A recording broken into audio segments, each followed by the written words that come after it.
Hi నమస్తే, welcome to my channel Nagendra Vepuri. ఈరోజు interpersonal relations గురించి మాట్లాడదాం అనుకుంటున్నాను. ముఖ్యంగా ప్రతి వారికి ఆనందంగా ఉండటం ముఖ్యం కదా. అదే ఫ్యామిలీస్లో వివాహం అయిన తర్వాత భార్యాభర్తల మధ్య బంధం ఎంత బాగా ఉంటే వాళ్ళ యొక్క ఆనందం అంత గొప్పగా ఉంటుంది. వాళ్ళ ఇల్లు స్వర్గతుల్యం అవుతుంది. సో ఇటువంటి భార్యాభర్తల అనుబంధం గురించి కొన్ని విషయాలు ఇప్పుడు చెప్పుకుందాం. నీకెంత అదృష్టం కలిసి వచ్చినా, నువ్వెంత కష్టం చేసేవాడివే అయినా, నీ భార్య సహకారం లేనిదే నువ్వు ఏ రంగంలోనూ రాణించలేవు. ఇది ప్రతి వాళ్ళు గుర్తుపెట్టుకోవాల్సిందే.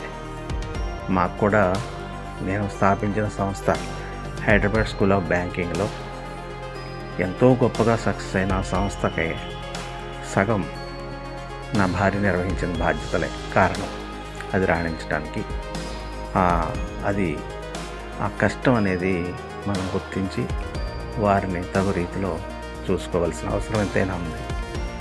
అలాగే తన భర్త ఆదాయం ఖర్చుల్ని గమనిస్తూ తనకు సంబంధించిన ఖర్చులను తగ్గించుకునే భార్య నిజంగా ఓ వరమే.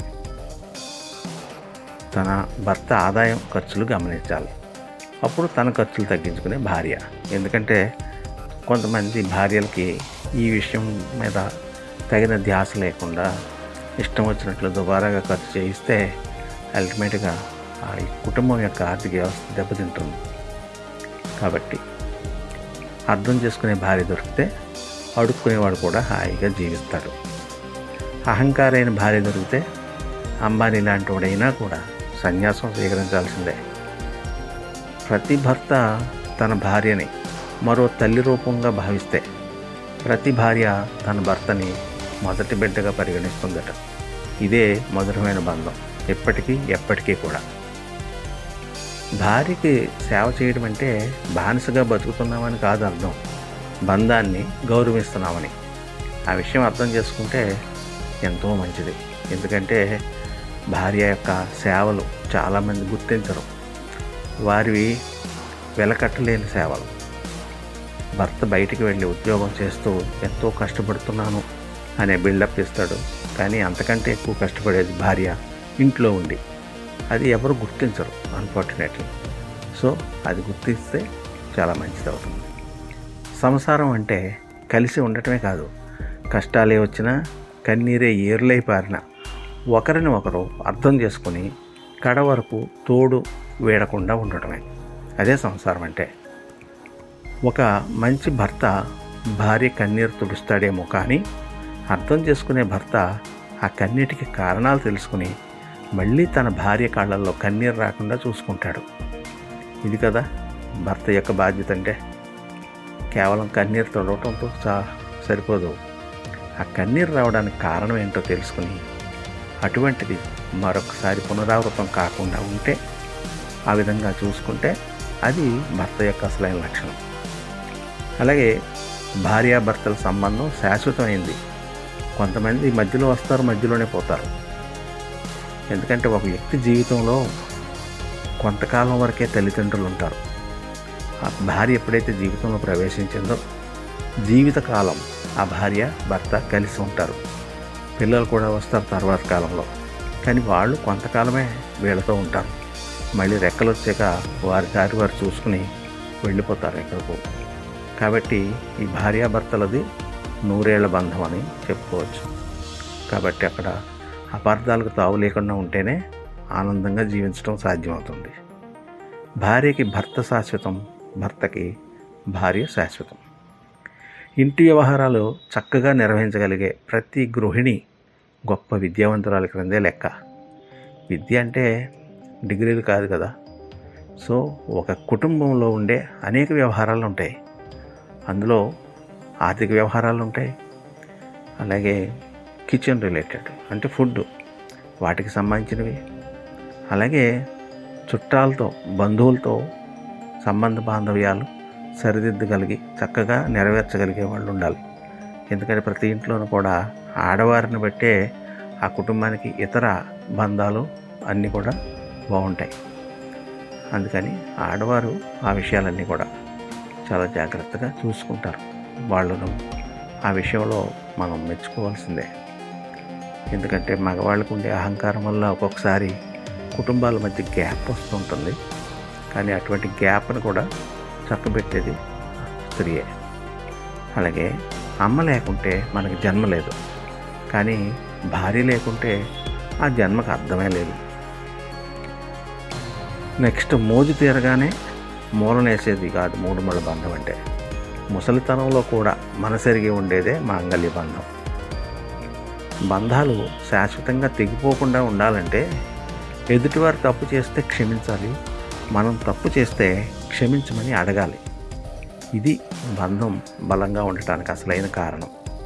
తప్పు చేయటం సహజమే, కానీ ఆ ఎదుటి వాళ్ళు తప్పు చేసినప్పుడు దాన్ని క్షమించగలిగే గొప్ప లక్షణం ఉండాలి ప్రతి వారికి. అదేవిధంగా మనం తప్పు చేస్తే ఎదుటివారిని క్షమించమని అడిగే అంత పెద్ద మనసు అనే యొక్క పద్ధతి మనకు ఉండాలి. కాబట్టి అప్పుడు పశ్చాత్తాపడడం అనేది ఉంటుంది. అది మనకు చాలా మేలు చేస్తుంది. మూర్ఖురాలైన మహిళ తన భర్తని బానిసను చేసి ఆ బానిసకు యజమానిగా ఉంటుంది. కానీ తెలివైన మహిళ తన భర్తని రాజుని చేసి ఆ రాజుకు తను రాణిగా ఉంటుంది. ఇది కదా అసలైన లక్షణం. ఊరికే భర్తను చిన్నబుచ్చితే అబాసుపాలయ్యేది ఆ కుటుంబం యొక్క పరువు ప్రతిష్టలే. కాబట్టి భర్తను ఎప్పుడు కూడా ఉన్నతంగా చూసుకుంటే అప్పుడు ఆవిడకు కూడా అంత గౌరవం లభిస్తుంది. కుటుంబంలో ఎన్ని కీచులాటలున్నా సమాజంలో భర్త పరువు నిలబెట్టాల్సిన బాధ్యత భార్యదే. అలాగే భార్యను చులకనగా చూడకుండా గౌరవించవలసిన ధర్మం భర్తది. భర్తను చిన్నబుచ్చితే భార్య కూడా విలువ తగ్గించుకున్నట్టే లెక్క. అలాగే భార్యను చులకనగా చూస్తే ఇంటి పరువు రచ్చకెళ్తుంది, అందరూ నవ్వుకుంటారు. కాబట్టి కుటుంబ గౌరవం దెబ్బతింటాం. అలాగే భార్యని భర్త, భర్తని భార్య పరస్పరం గౌరవం, ఆదరం, భావాలతో చూసుకోవాల్సిన అవసరం ఎంతైనా ఉంది. నీ సంతోషం నేను కాకపోయినా నా చిరునవ్వు మాత్రం నువ్వే. నీ ఆలోచన నేను కాకపోయినా నా ప్రతి జ్ఞాపకం నువ్వే అనుకోవాలి ఇరువురు కూడా. ప్రేమ అనేది చాలా విలువైంది. దాన్ని వివాహం అనే అద్దాల బీరువాలో పెట్టుకుంటేనే అది రాణిస్తుంది. అంతేగాని వివాహం లేకుండా ప్రేమ ప్రేమ ప్రేమ అంటే అది విలువ లేనిదే. దాని యొక్క మరో అర్థం కామంగా భావించవలసి వస్తుంది. వివాహం అనేది పవిత్ర బంధం. ఆ వివాహంతో ప్రేమ అనే దానికి రెట్టింపు విలువ వస్తుంది. సృష్టి తీర్చిదిద్దిన అతి గొప్ప కళాఖండం కుటుంబం. కుటుంబం అంటే అందరూ కలిసి ఉండేది. తల్లి, తండ్రి, బిడ్డలు అందరూ కూడా కలిసి ఐకమత్యంగా ఆనందంగా జీవించటమే. అందుకు ఉపయోగపడేదే ఈ కుటుంబం అనే వ్యవస్థ. ఇది భారతీయ కుటుంబం ప్రపంచవ్యాప్తంగా గొప్ప పేరున్నది.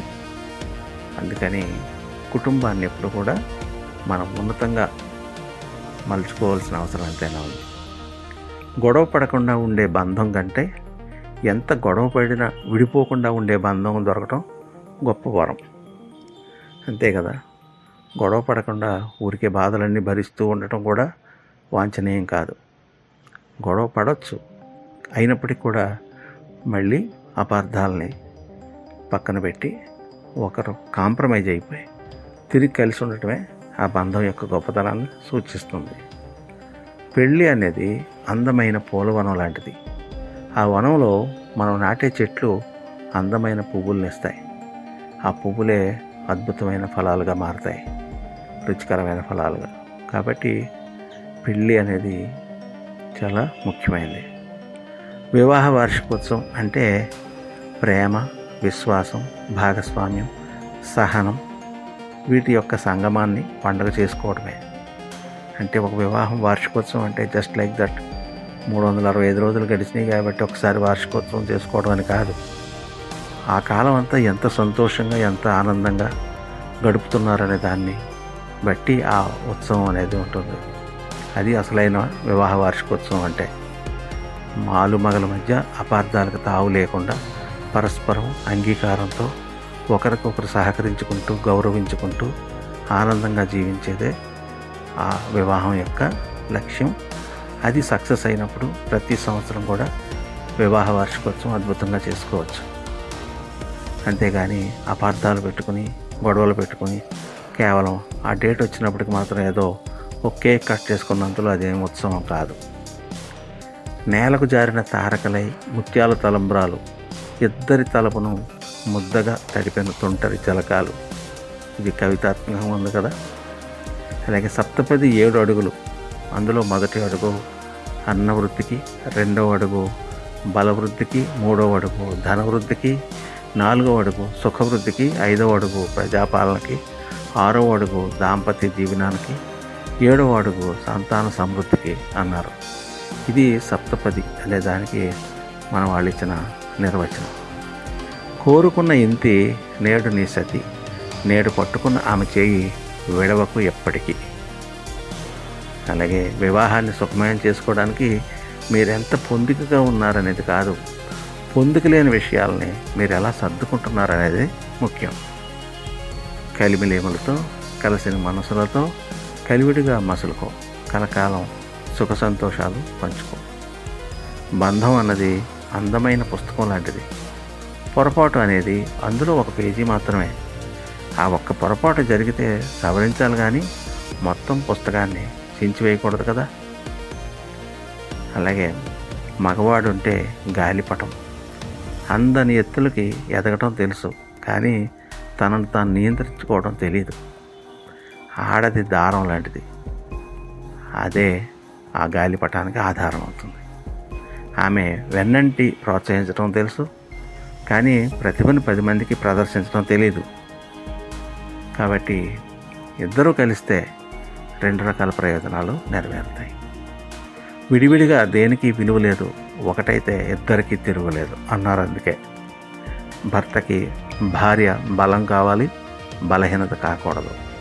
భార్యకి భర్త భరోసా కావాలి, కానీ భారం కాకూడదు.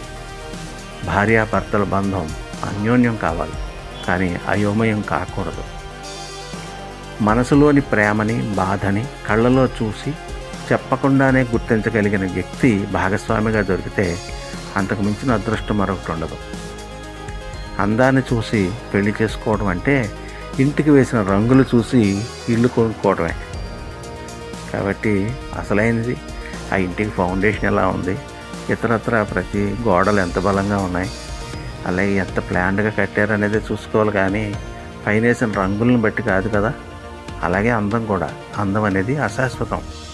కాబట్టి అందం కాదు ప్రధానం, గుణం ప్రధానం అన్నారు మన పెద్దలు. పెళ్ళంటే ఈడు జోడు తోడు నీడ కష్టం సుఖం గురించి మాత్రమే కాదు, ఇద్దరూ ఐక్యమైపోయి తమని తాము ఉద్ధరించుకునే ఒక మంచి అవకాశం. ప్రతి అమ్మాయికి చదువుకున్న భర్త రావడం సహజం, కానీ తన మనసు చదివిన భర్త రావడం అదృష్టం అనుకుంటుంది భార్య. ఇవండి భార్యాభర్తల మధ్య ఉండాల్సిన వివిధ లక్షణాలు ఆ సంతోషకరమైన కుటుంబ వ్యవస్థకి మూలం. ఇది మీకు నచ్చినట్లయితే లైక్ చేయండి, కామెంట్ చేయండి, అలాగే మీ ఫ్రెండ్స్ అందరికి కూడా షేర్ చేయండి. ఇంతవరకు మీరు నా ఛానల్కి సబ్స్క్రైబ్ చేసుకుని ఉండకపోతే వెంటనే సబ్స్క్రైబ్ చేసుకోండి. ధన్యవాదాలతో మీ నాగేంద్ర వేపూరి.